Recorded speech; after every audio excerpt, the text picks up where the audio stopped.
one of the most common misunderstandings I see in students learning to read music is they think that the notes that are squished closer together or that are crowded close together are faster, and notes that are spread further apart are slower.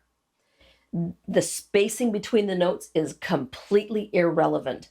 Now, it just so happens that a lot of times when you have fast notes, they are crowded together. That's why this misunderstanding exists. But it's not about the spacing. It's not about the visual spacing. That's caused by software and editorial choices. The only thing that affects the speed of the notes is your tempo.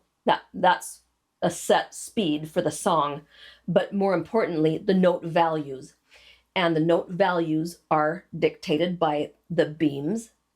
So 8th notes have a single beam, 16th notes have 2 beams, they're faster.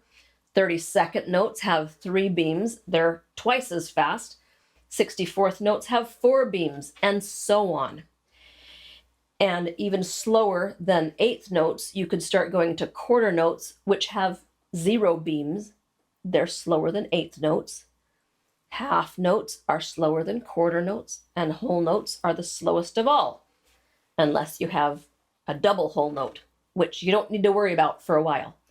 But the physical spacing between the notes has 0, zip, no effect on the speed of the notes. I hope this helps. Good luck with your note reading.